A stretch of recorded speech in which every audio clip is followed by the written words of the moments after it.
am recording this event, and so that way we can post it on the website for those parents who were not able to join us this evening. Um, so the format that we'll follow is simply to go through the questions that parents submitted in the form that we provided in the link to the event. There will also be an opportunity for parents to ask, or attendees to ask, additional questions using the Q&A feature that's built right into Zoom. So you'll find that down in the lower toolbar on the right-hand side of that toolbar. You can click on that and type your question in, and then we'll respond throughout the meeting.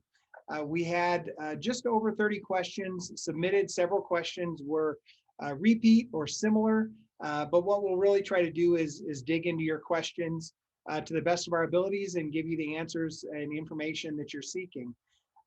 You know, as always, if you've got further questions after this event is completed, please don't hesitate to reach out to either one of your teachers or a building principal or any member of the panel, any member of the district.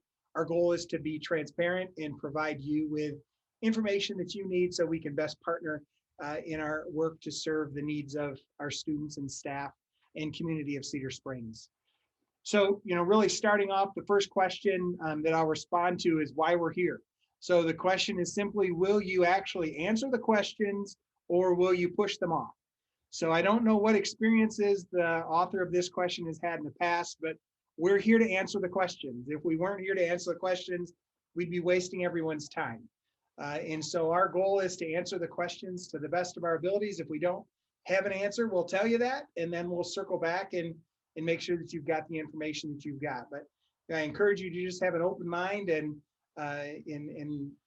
let's engage in some thoughtful exchange of information. So the first question we'll let Stacy Vasco, our Director of Student Services, respond to. The first question is, will virtual ECSE be offered for next year? So first of all, ECSE stands for Early Childhood Special Education. So those are our kids that are prior to kindergarten, starting kindergarten. And at this time, on April 27 at 7:04, we are not offering it due to the lack of interest of families. If there are families that are interested, we will look at those numbers to see if it is feasible with the staffing, as we had great results for that group of kids virtually this school year. So right now, the answer is no, because we don't have enough families interested. Perfect. Thank you, Stacy. The next question we actually got a couple times. Will the COVID vaccine be mandatory for students to return to school in the fall? You know, I meet with the health department once a week. I meet with the team from Spectrum Health every other Friday. I've not heard anything like that. There's been no requirement for vaccines for the COVID-19 vaccine, either for staff or for students, to the best of my knowledge. So, you know, everything that I've heard from the health department and from health experts in the area are that they really want this to be a voluntary vaccine effort. They recognize that the timing of the approval of the vaccine was rather short compared to some of the vaccines that we do require students to have when they enter school. And so at this point, I've, you know, to Stacy's point, at 7:04 on April 27th, there's no talk of making the COVID-19 vaccine a requirement for students to attend classes next year. Chris? Just to pitch in on that, maybe to ease any fears about that, you know, school districts are required to report vaccinations already, you know, and have been for years. And actually, if we don't have a certain percentage of our students vaccinated, we will actually lose state funding. But one thing that's really important to note is we can't force anybody to be vaccinated for anything. So if you ever have wished to not have your student vaccinated, you can actually work with the Kent County Health Department to have that waiver. We just need the waiver for the school district. That's as good as the vaccination card. Okay, we just need to show the state of Michigan that we've made that effort. I assume this will probably follow along the same lines. Perfect. Thank you, Chris. So I'm assuming this next question is from a parent of one of our seniors. So when can we expect graduation caps to be passed out? Will there be a graduation ceremony? How many guests can we expect to come? So the seniors' last day is May 19th. Caps and gowns are distributed on May 26th. There are hope of having a live graduation event, or I'm sorry, a live awards celebration for our seniors. And we're also currently planning on a live graduation event for our seniors and their families. That's a great moment to celebrate. You know, we're going to be limited on attendees based on the guidelines that are set forth and currently in place from the Michigan Department of Health and Human Services. Those current guidelines expire on May 24. And so I would expect some extension or some new guidelines. It would be wonderful if they dropped all guidelines after May 24, but I just don't think that's going to happen. But we'll maximize the number of attendees that can join us and do our best to provide as robust an experience as possible. So some quarantine related questions. So one question is, you know, my kids are on quarantine. There are several questions about students not getting work during their quarantine periods in terms of synchronous work from their classrooms or from their teachers. So Jen, do you want to jump on that? Stacy, do you want to jump on that? Sure. Yep. So we have definitely done some extensive planning for this year. Last summer was dedicated to really streamlining priority standards to making sure that all of the essentials were taught this year. And we did account for the fact that we knew some students would be missing some courses. So that was part of our summer planning. We never could have possibly anticipated the complexities of in and out quarantines. And I think this is not unique to Cedar Springs. It's every district in the whole pandemic is dealing with this same thing. So, you know, we are glad to have our students in person for as much as we're able to, and we're just as upset as you are that some students have to quarantine because of contact tracing. And it's just the reality of the situation. So we know that staff is really juggling a lot of complexity as well. So while your students are home, they have a full classroom full of live in-person students that they're dealing with. And it's really difficult for teachers just to flip their lesson plan every single day to have both an in-person and an online lesson plan. So that takes a lot of forethought and thinking and planning and even some technical know-how.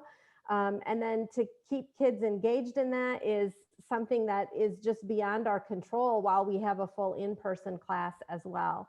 So as much as we're able, we're catching students up when they return. Please know that our teachers have the essential standards in mind and that they are really leaning into those to make sure that students know what to do, what the essentials are to help them be prepared for the next year.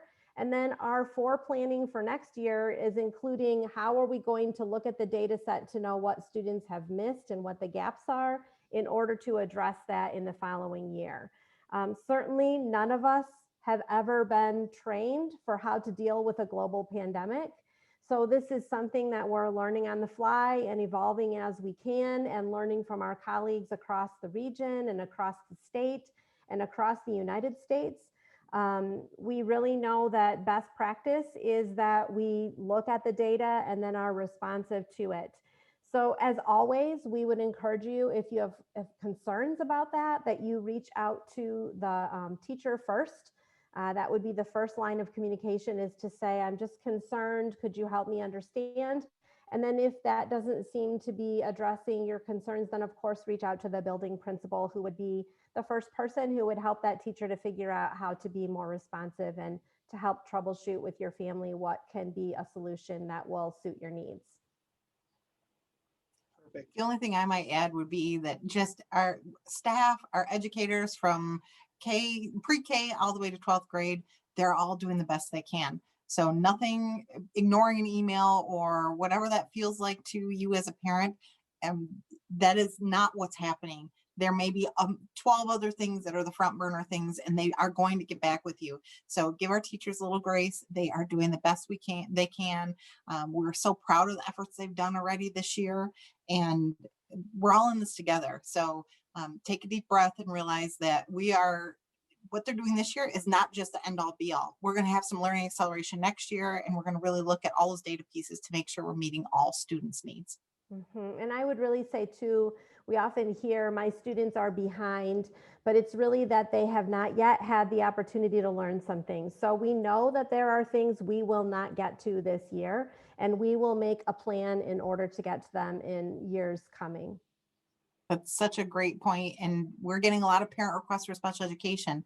Don't worry, these kids, the pandemic is not developing disabilities. Your student is right where they need to be, getting the services they are, and we are constantly looking at our data and constantly reviewing and revising the way we approach things. So don't worry, this does not mean your student is developing a specific learning disability. It just means they're surviving during a pandemic and trying to learn in the meantime. And we have a great group of educators that are going to support them and walk alongside them every step of the way. Perfect. Thank you. Stacy, the next question is for you. The question is, why are kids being bullied and sexually harassed in classrooms and in schools while the school does nothing? That's a really upsetting question. So student safety is one of our top priorities and is directly related to our flight plan, our strategic plan for the district. And that wasn't developed yesterday. That was developed a couple years ago and is a 5-year comprehensive plan.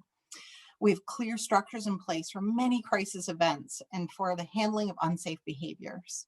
We have proactive measures in place to teach students how to improve their behavior through our social emotional curriculum, through our PBIS structures, through our mental health supports and their connections with those mental health supports, and through our restorative practices.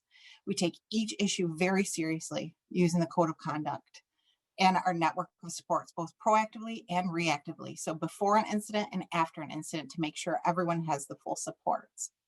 Each issue is dealt with individually and thoughtfully. It may not seem like it at the time, but it is. Each administrator is trained in due process investigation techniques and the law surrounding discipline. If you have a specific issue, I suggest you reach out to your building principal, as they care deeply about student safety and the success of those students, and will do their very best to address your questions while keeping student privacy in mind. So that's a very important part. You may not be getting the answers you think you need, but we also have to protect the privacy rights of all students. So we can't tell you what happened to that student, that perpetrator. We can't tell you if they qualify for special ed or what their trauma background was, because we really need to protect all students' privacy. So I would encourage you to reach out to your building principal. And then if you have further questions, reach out to me. I'm on the safety team. I am the director of student services. I'm happy to listen and talk through some of your questions. And each of these issues are handled individually and seriously. So they are not ignored. It may feel like it, but they are not. Thank you, Stacy. So the next several questions really relate to the mask requirement. And so there are questions like, how can you as a Board of Education move away from move in a way that makes masks optional? Will wearing masks ever be a choice? Will masks be required for next year? Why are you still forcing the masks and testing of athletes when the risk is low and the kids are under 19? Why are you not, as a school, fighting for these kids? When can we invoke our constitutional rights and allow our children and teachers their freedom from masks? When do we start to put our kids first and stand up? At what point will we say enough is enough? When will you unmask our children? Stand up. All students are going to have, or are all students going to have to wear masks next year? It's not good for their health to wear them this much. My kids miss smiling to people. It affects their mental health. When can we unmask our children? My 5-year-old complains that it is hard to breathe. So, I get it. I don't like wearing a mask myself. I've not met anyone yet who loves to wear a mask. And this is a serious thing. We take it seriously. We respect your positions and we respect your thoughts. But the reality is that we must follow the guidelines that are set forth by the Michigan Department of Health and Human Services. It's not an option. And while those guidelines, those current executive orders that were issued back on March 19, some people have said, well, those orders are unconstitutional and therefore you don't have to follow them. They may be deemed unconstitutional, but we as citizens don't have the authority to deem those rules unconstitutional. Only a judge, only a court of law has the authority in our state, in our country, to deem a ruling or a rule, in this case, by the Michigan Department of Health and Human Services, or by a law set forth by our legislative branch. Only those individuals have the authority. Only judges in the legal system can declare a rule or a law unconstitutional. And until that happens, we have to follow the rules. I can assure you that the moment that those guidelines are either declared unconstitutional by a court of law, or that the Michigan Department of Health and Human Services rescinds those guidelines, I can promise you that our Board of Education will be acting as quickly as they can to put reasonable circumstances and conditions in place for our students. And so at this point, I am standing. I stand every day. I stand up for our kids. We all do, but I cannot violate a rule. I don't know how much simpler I can put it. So hopefully that captures everything. If you have further questions, don't hesitate to reach out. But we don't have the ability to go in opposition to a rule, but from the Michigan Department of Health and Human Services. Prom at the high school. So another high school student or another high school parent. The question was, I see you had prom on the calendar, but we haven't seen or heard any information about the prom. I've heard it's just a movie at the Lake Michigan Credit Union ballpark. So the high school student council, juniors and senior class have been working with their class sponsors and Mr. Barenwald and other members of the administrative team over at the high school to provide our students with some type of meaningful event this spring. We didn't really see a pathway to provide a prom. Originally, they had planned to go to Frederick Meyer Garden, but that venue called and canceled because they were not able to host us. So then Mr. Barenwald and the team started looking into other alternative locations and other options. They polled members of the senior class and the junior class in terms of what types of events they wanted to do. They landed on putting together kind of a spring fling event at the ballpark. And really the senior leaders and the junior class leaders did an outstanding job of putting together a really neat evening for their classmates. That event is scheduled for May 7. However, unfortunately, the response to that event has not been as robust from their classmates. So I think as of today, only 8 tickets have been sold. And so we really don't have, we don't have a real clear path to providing that type of spring event for our students. But the team is committed to supporting our student leaders and committed to try to provide some type of meaningful experience for our students to be able to celebrate the hard work and efforts that they put in over the course of the year. But at this point, we're still in limbo in terms of until we identify what the student response is for the event. The next question, we'll let Jen tackle. Will there be a summer school for kids who failed a class? Will it be online and free? That's what I've heard. K-5 summer school. Oh, I'm sorry. Go ahead. Sorry, Jen. I just thought I would overview all of summer school so that anyone who's listening has an idea of what we're offering this year and what we're excited to be able to offer. K-5 information about summer school went out from principals several weeks ago. And signups are happening now, and we're getting close to capacity. So if you are still interested in that, we would encourage you to respond. And we're excited to be able to provide some great programming for students Tuesday, Wednesdays, and Thursdays from 8:30 until 12:30 in person on campus. And then there are also some ways to engage even from home, some enrichment activities that you're able to get for home. Sixth through eighth grade summer school information was also shared by those building principals. And the focus for that grade span is really on students who need to recover some content. So I'm not sure if this person is a 6th through 8th grade student or a 9th through 12th grade student. I would imagine someone in the secondary level, since you're asking about failing a class. So 6th through 8th grade is mostly preparing kids to go on to the rest of their secondary experience well prepared. And again, that information was shared by building principals.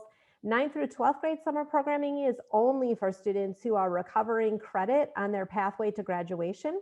That content is going to be provided through Michigan Virtual University. It is mostly asynchronous, but it does require students to attend in person in order to take their assessments. So that will be happening at the high school, and our staff will be the mentors and the check-ins for those kids to make sure that they are progressing and recovering that credit.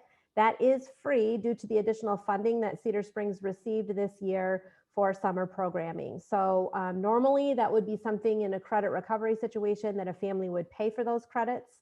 And it's usually about $300 for each course. We're able to offer that for free this year. Perfect. Thank you, Jen. Question about online programming or Red Hawk Online for next year. Can you address that, Jen, please? Sure, I'd be glad to. So for the grades 6 through 12, we've already sent out information regarding the opportunity to indicate whether you might be interested in an online program.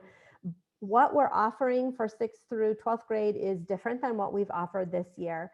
And part of the reason for that is that we're seeing a decline in the numbers of people who are interested in it, because we know in person is really the best place for our kids to be in most cases, and we can provide the richest experience for our students. So if someone is interested in 6th through 12th grade online programming, we will be partnering with My School at Kent, and it is a hybrid program. So it does require families to assure that their student will attend in person for several days a week for a 2-hour block for each of those times. So depending on what grade level, My School at Kent requires in-person testing again, so that we can ensure that the data that we're getting is valid and reliable.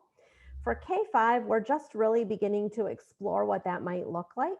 So today a survey went out to current Red Hawk Online families to ask if they might be interested in, again, something that is a bit more hybrid. What we know about early elementary is that much of what students are learning to do, besides reading and math, which are big important ones, is also learning how to do school. And that is really difficult to do in a virtual setting the same way that it might happen in person. We understand that there might be still a desire for health reasons or other reasons to be participating from home, but we do want that to be a hybrid situation as well. And so our team is working on planning what that might look like, whether it's a staggered schedule or a rotation or one day a week that might be in person. That allows us to really do, again, the assessment piece that we need to do to see how students are progressing and ensuring that we're giving the right services to each student. And then it also allows some social time to happen. So if you are interested in that, we're not asking people to make a choice at this time, because we know that April is a little too early to decide what will happen in August or September, given the nature of this pandemic. We're just asking you to say, yep, I might be interested in that. And we're on a scale of 1 to 4, so that we at least can begin to plan staffing.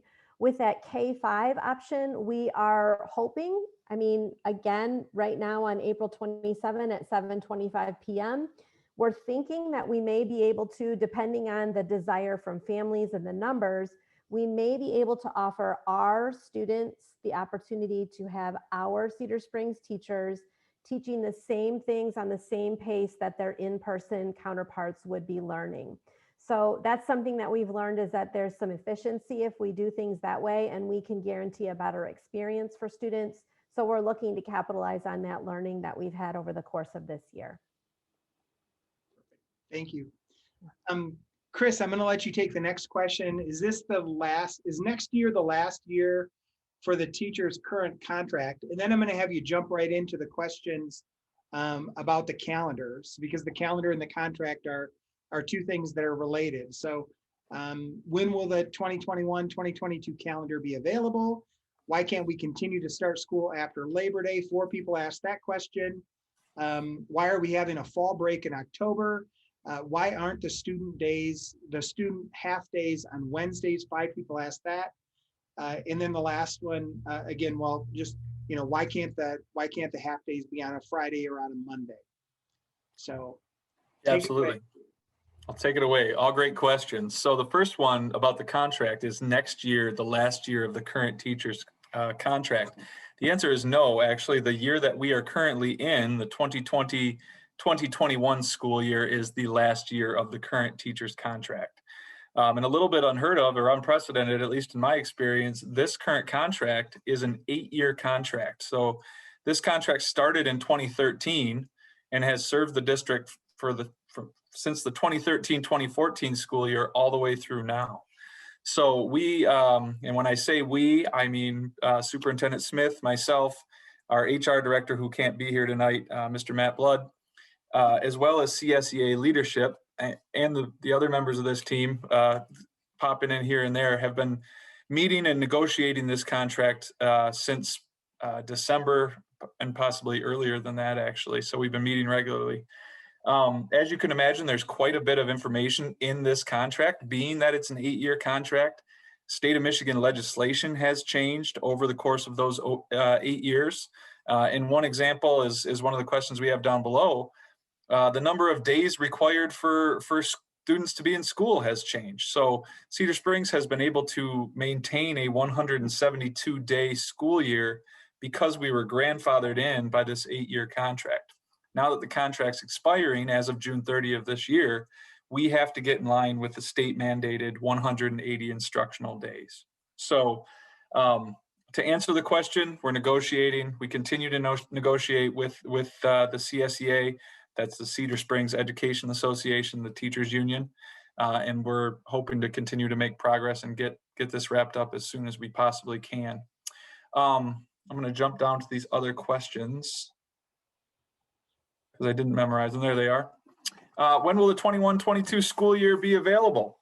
Today. So this has been something that we have been working on, like I said, for quite some time, and the district was finally able to come to a tentative agreement with the teachers and release the calendar. So what you should have seen released today is a very good representation of where we believe we'll be next school year. And again, that meets the state requirements for the number of days and eventually the hours that students need to be in school now. Why can't we continue to start after Labor Day? So the 180-day question really is answered by that. We can expand the school year into June, but we chose to start prior to Labor Day to be in line with a lot of districts in the state and definitely in the county. And you'll notice that when you look at that calendar, that our last day of school is actually Friday, June 3rd. So we end earlier in the year, and that is why we're able to do that. So again, just getting those 180 days in. Why are we having a fall break in October? That was a discussion that really came to fruition, again, in negotiations and through discussions with the CSEA. It's something where, we start earlier. We start on August 23rd this coming year, and we're going to have a professional development day on that subsequent Monday. So the idea to have that Friday for staff and students to really catch their breath. You'll notice there's not 2-hour early release days scattered every 2 weeks in this calendar. So it's really just an opportunity for everyone to just catch a breather, as they've gone for really 2 months straight at that point. And if memory serves, I believe there was a discussion about, I believe conferences are that week. So it's just a nice way to provide a break for the teachers as well. Why are the student half days on Wednesday? So this was another thing we discussed. We looked at data. We wanted to provide the most value and the best opportunity for our teachers to be fresh. A lot of districts have gone to half days on Wednesdays, and really the reason, now keep in mind, there are 7 of them throughout the school year, so it's not the same frequency as the 2-hour early releases. So they're quite more infrequent than what you're used to with the 2-hour early release days. But getting that professional development in on a Wednesday afternoon is just a much more meaningful time for teachers. They're fresher in the middle of the week than a Friday afternoon to have them be doing that important work. So we spoke to other districts, we spoke to CSEA, and that was the determination that we came to through that research. And the last one here, for the next school year, why can't half days be on Friday or Monday? I listened to the board meeting. I didn't realize they were switching to Wednesdays. They worked well on Friday thus far. It will be a big inconvenience to have them in the middle of the work week for any working household. We definitely understand, and we hear you. Again, I just urge anybody that's feeling that way to keep in mind, I believe we have 16 early release days on the Fridays this year. We're moving to 7 of these, so it's less than half of that. And I'm sure that it'll take a little bit of getting used to, but if you can imagine on Friday afternoon, I know a lot of times on Friday afternoon, it's a nice time to get away early, and that's probably as parents how we're feeling. We can get to an early weekend, but having that important work for teachers to do, we just felt that the Wednesdays would be a great time to do it. Scott, if I'm missing anything from our negotiations or calendar, please feel free to chime in on that. No, especially as those Fridays and Wednesdays go. No, I appreciate that, Chris. Thank you. Other than we'll also provide supports for families through Campus Kids who have struggles finding childcare for their kids on those half days. And so we'll work with families to support them.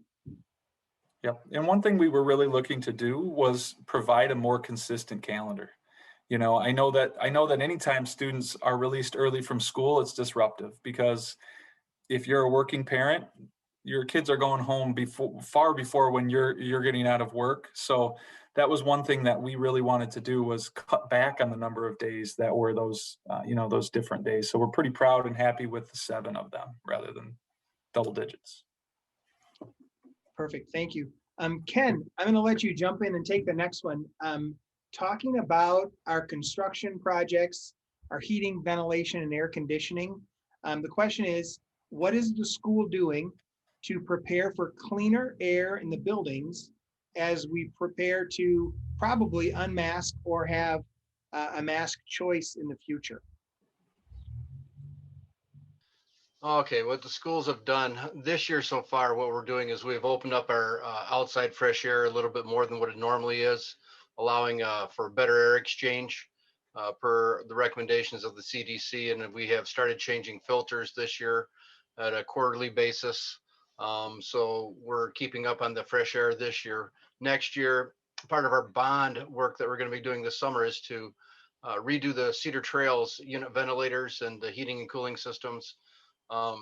Which includes new filter regulations where we can put the bipolar ionization units in, put some UV lighting in where needed. So we're going to be doing that.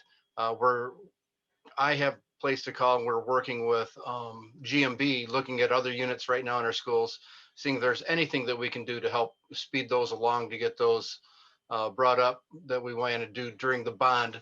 But at this time, it's just a matter of following all of the CDC recommendations, getting that fresh air in and getting that exchange going. Yeah, there was some great research published April 14 from MIT, and they just talked about, they looked at different ways to help reduce the transmission of germs and viruses through the air in an enclosed space. And they talked about how air exchange is more valuable than air filtration. And so really looking at those exchange rates, how are we swapping out the existing air with new fresh air in those classrooms? Can we do that as quickly as possible and as frequently as possible? That gives us a greater return on the investment of keeping those spaces more healthy for our students and for our staff. So very good. Thank you. Let's talk a little bit about a big picture question. So this is a really big picture question. It's what planning has already happened for next year?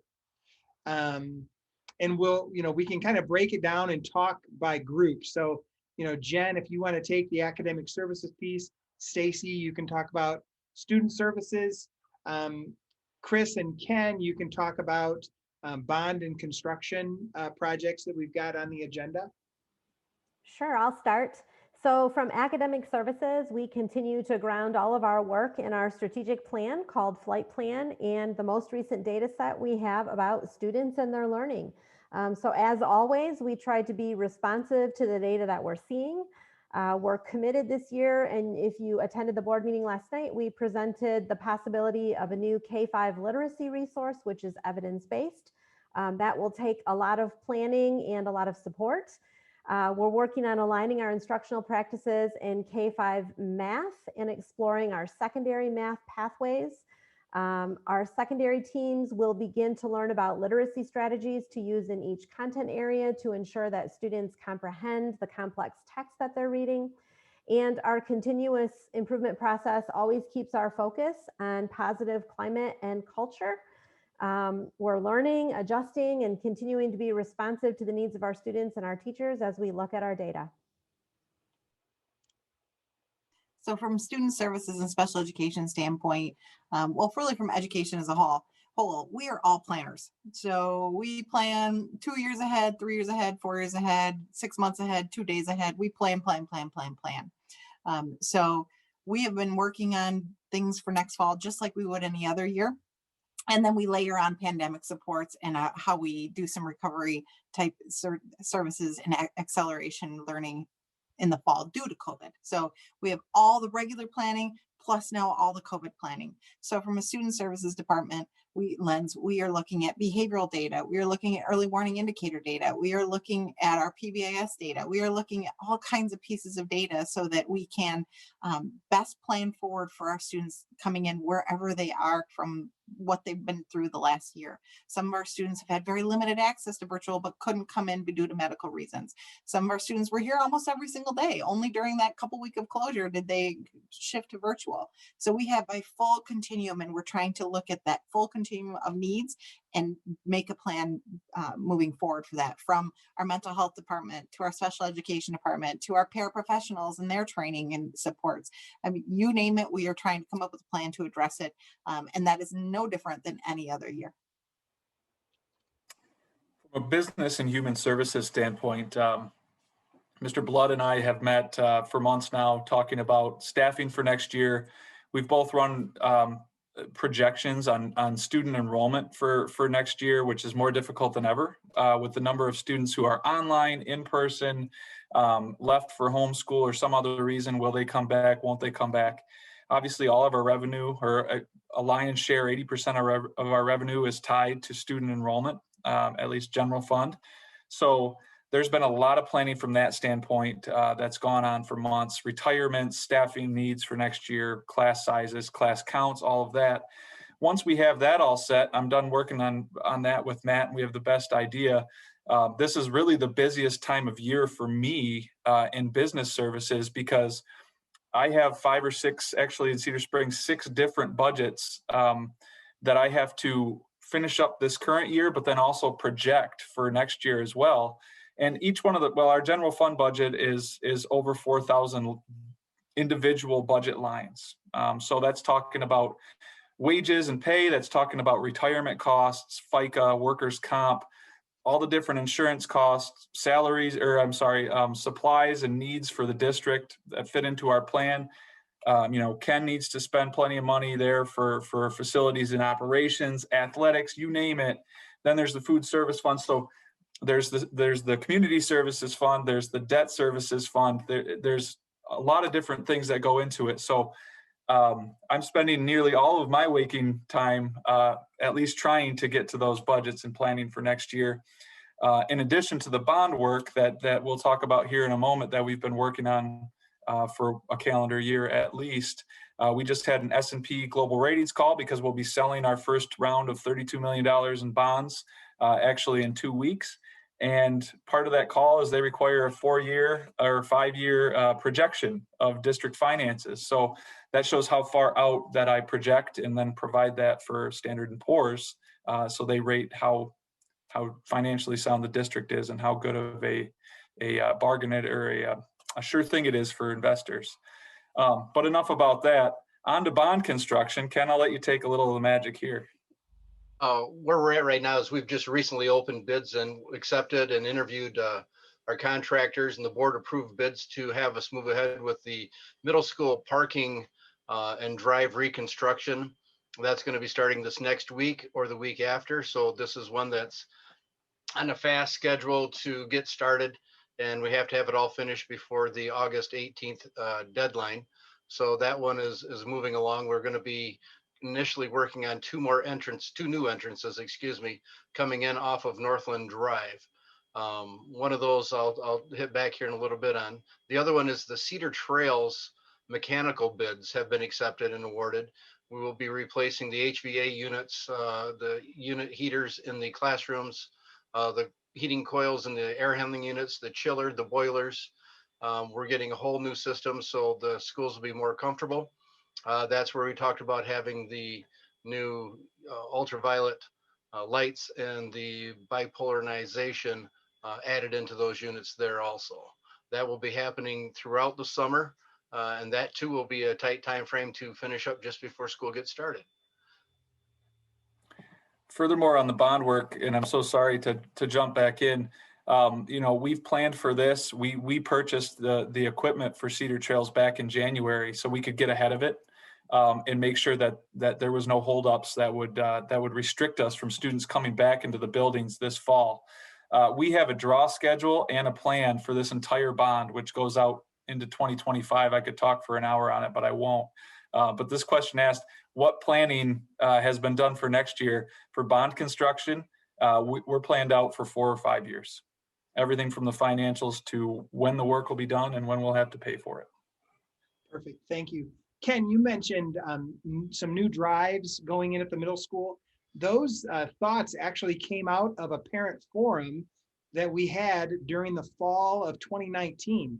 One of our parents, who's a former retired state trooper actually, and his wife were sitting in the room, and we were talking about trying to improve the safety of the drives at the middle school. And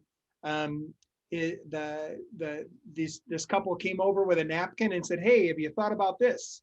And so we took that napkin to our designer team from GMB, and we kind of built upon their idea, but it was just a great way to infuse some additional thinking into our work.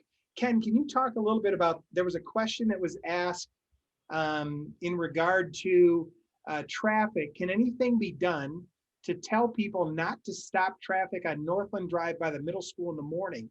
It's very dangerous and an illegal thing to do. So it's a little bit of West Michigan nice maybe going on there. Is there anything we can do to help with that?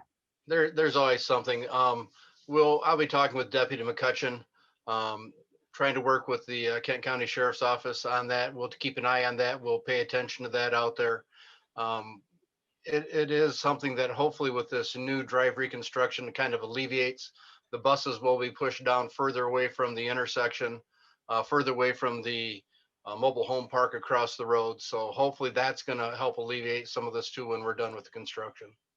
Yeah, so we're trying to spread the flow out, to spread the congestion out a little bit at the middle school. The next question, let's talk a little bit about student supports. So why are parents ignored when they ask for help and supports? Why are online students and families not supported like we were told we would be? How are we going to handle students who were homeschooled last year because of the pandemic, who may be behind? And then another question about that just came in our Q&A piece. How do homeschooling parents for this year, what do they have to do to enroll their students for next year? All right, I will start. As we said before, it's always important to start with communication with the teacher. So if you are feeling as though you are not receiving the support that you were hoping for, please reach out to that teacher. and give them a chance to help. That's by nature who educators are. They got into this because they love students and want to help them. So please give them that opportunity to respond. If you don't find that to be meeting your needs, then of course we would encourage you to reach out to the principal, and if you need to one of the directors here, and then eventually perhaps to the superintendent. But please begin with the teacher first. Again, everyone is doing their best. So, you know, sometimes teachers are receiving hundreds and hundreds of emails a day, and it is tricky to get through those when you have 25 or 30 students, or if you're a secondary teacher, 120 students that you're seeing every day. And communication, probably most of you know this, it's just multiplied during this pandemic because we all want to reach out and we all have something we need some help with. Online students, you know, we started this school year by saying online schooling is not at all the same as in person. And that is still true today. There are just some constraints that make that the reality. It can't be the same. So again, you know, the level of support might be different, but if you are missing something that is critical to your students' success, we need you to reach out to that teacher.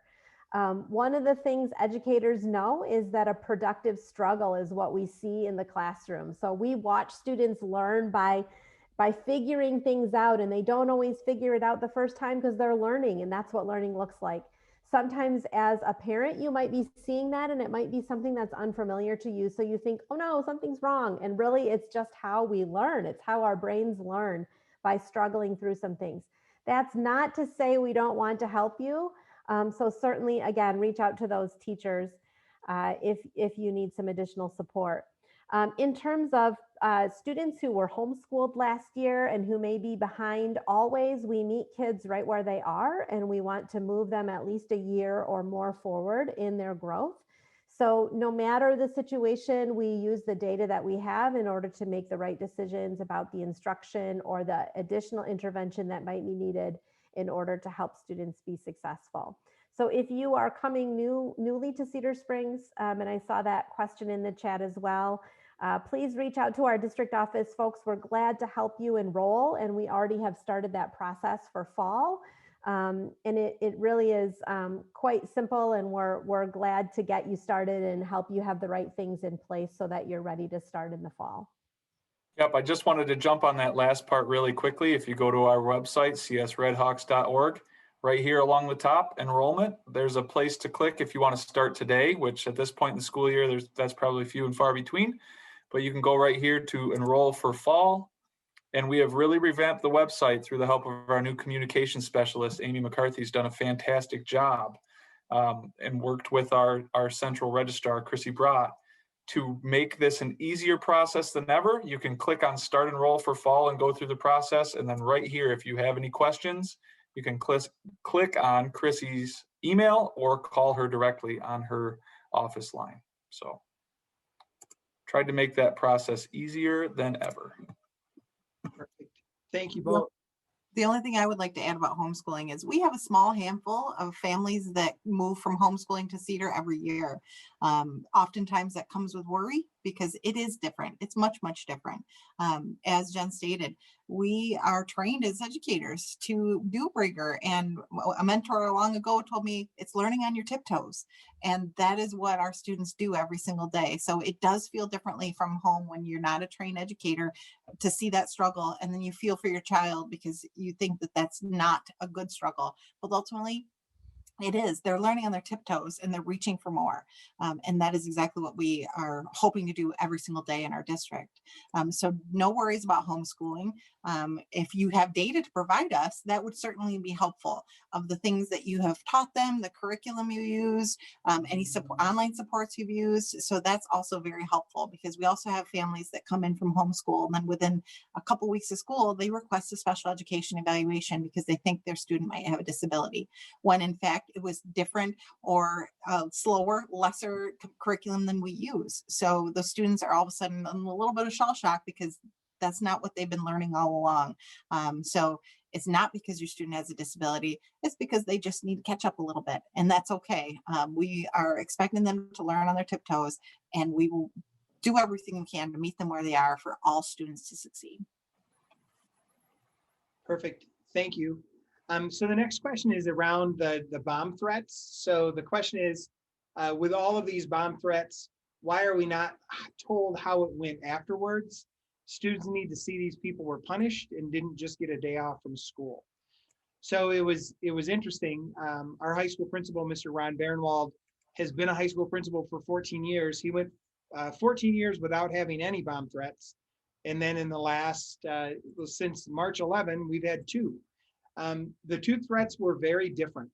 And it's a challenge, as you can imagine. The complexity of managing the situation, making sure that our students and staff are safe, that we have the proper resources on campus, and that we are communicating that information as quickly as possible, but not communicating misinformation.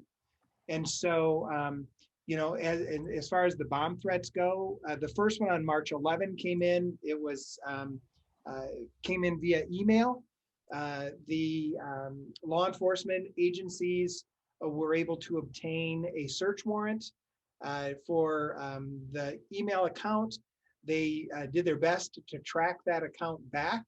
They traced it back to an IP server out in the Midwest, in the middle of the Midwest, but then really ran into a dead end. At this point in time, we don't have any further leads to follow on that, on the bomb threat from March 11, but it is still an open investigation.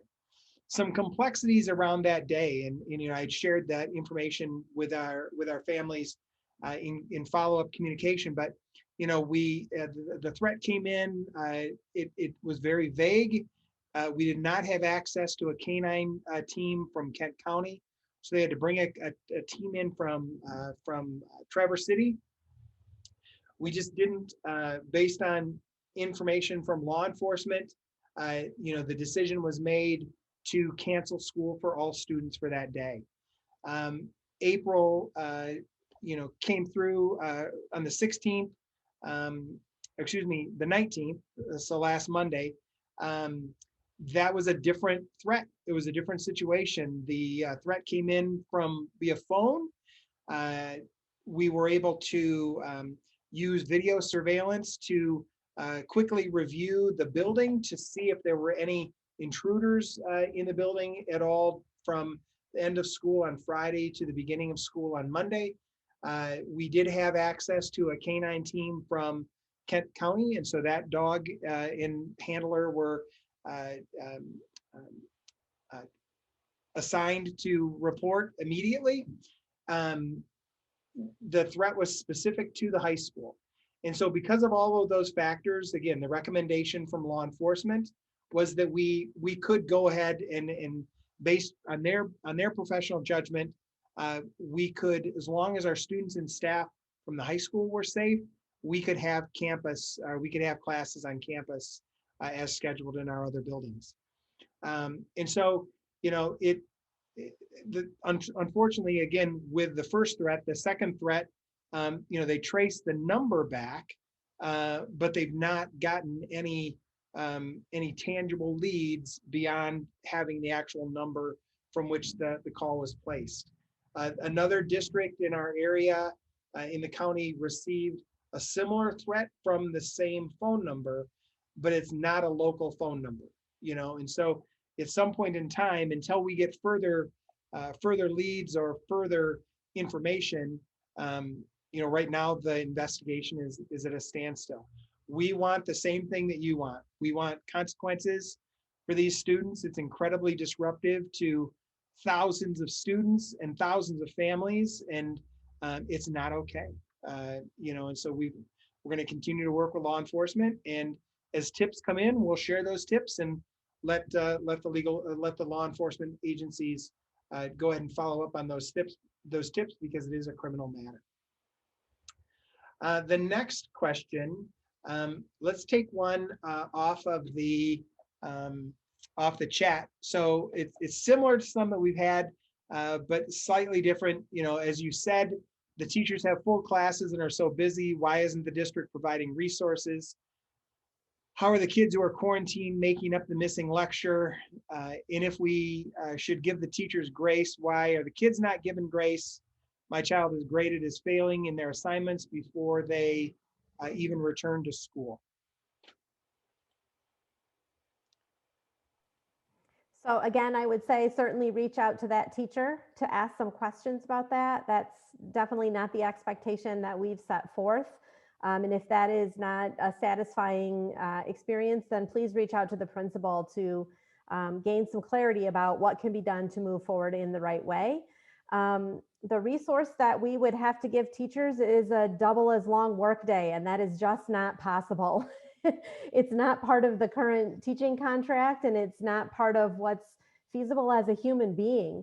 So, you know, we've talked a lot to our teachers and our staff about being balanced and mentally well, and it certainly has been a challenge this year for all of us to do that. We know that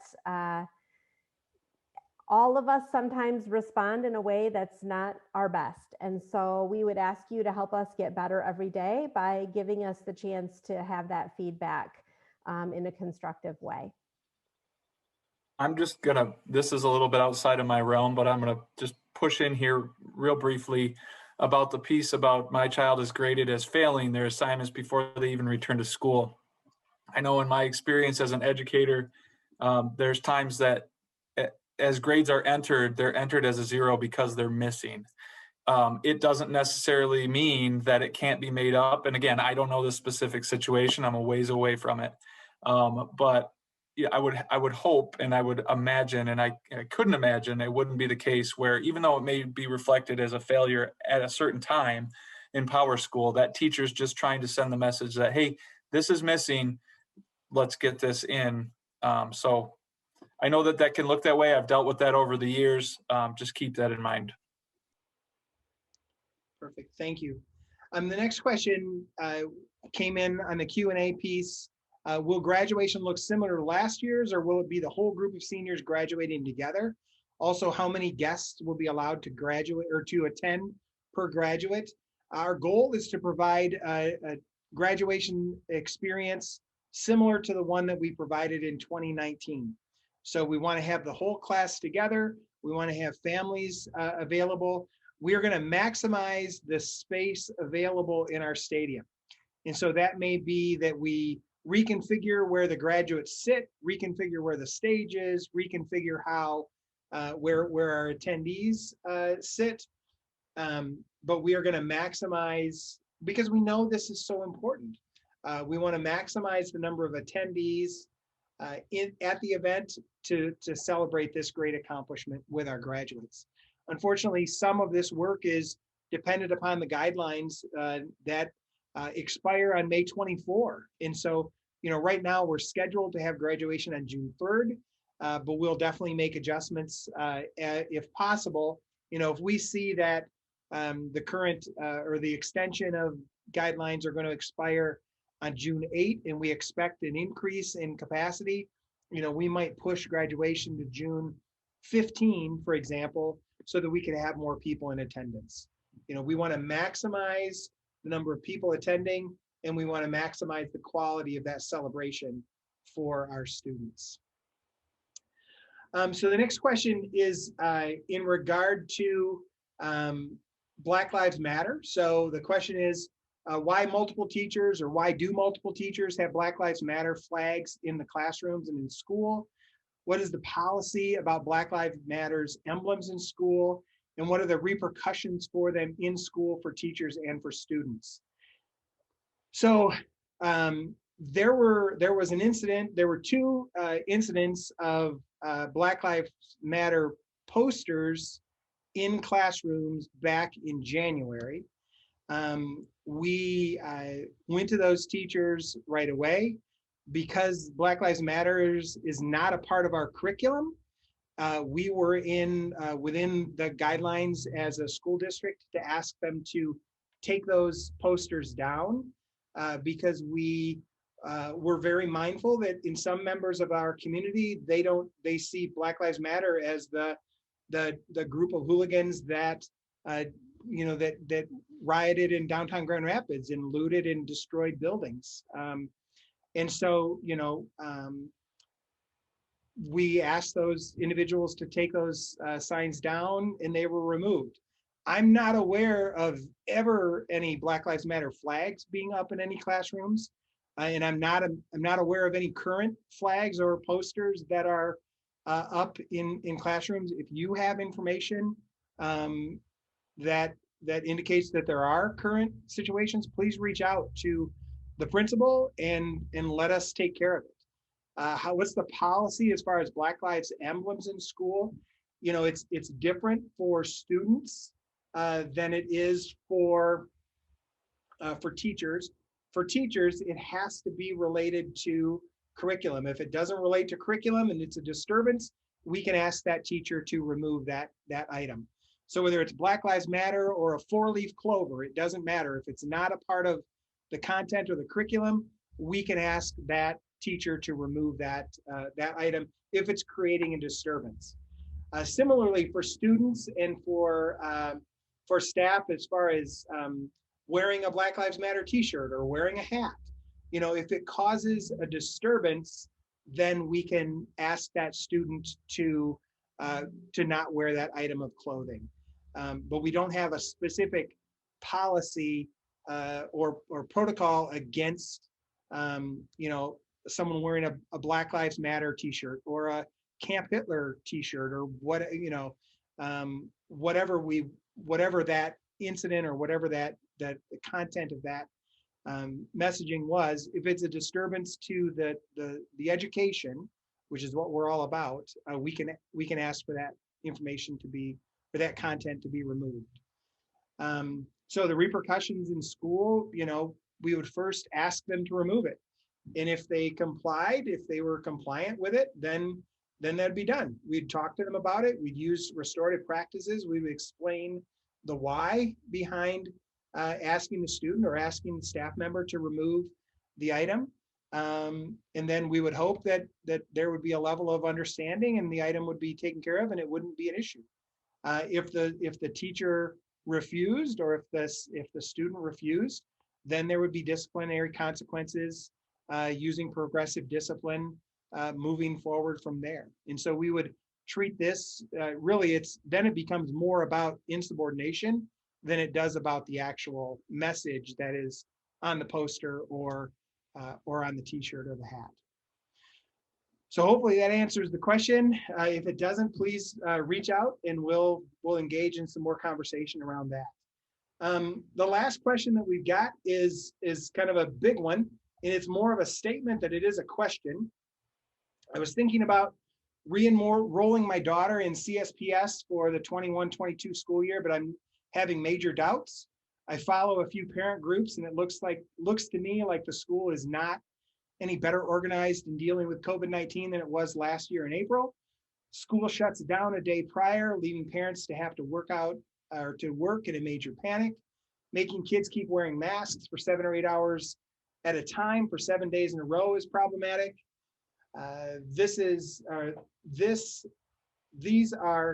These are young people and have to cover their nose and mouth for long periods of time, and it's not healthy.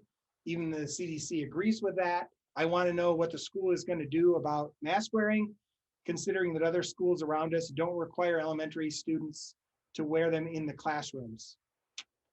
Also, I have friends with kids at the school that are complaining about this administration. It's not having an open dialogue with parents, and it's hard to get a hold of administrators. I hear of sexual harassment between students and the school does nothing. This is completely unacceptable. There aren't a lot of questions in there. Cedar Springs Public Schools might not be the right district for you. And I say that with respect. And so I think, I would encourage you to reach out to gather more information. And if this is the right choice, then fantastic. We'll partner with you and we'll do everything we can to exceed the expectations to help your student flourish. If not, we'll do everything we can to help support you find a better spot to provide your student with that opportunity to flourish moving forward. So that is all that we've got as far as questions. We've responded to everything in the Q&A. We're 5 minutes after 8. So we'll wrap up this forum. If you've got any other questions or have any other wonders, please don't hesitate to reach out. Like Jen has said, like Stacy said, like Chris has said, and Ken has said, go to the source first. So talk to the teacher first, then the principal. If you don't get satisfaction there, then work it up the line. That's the most efficient way to help address your questions and concerns.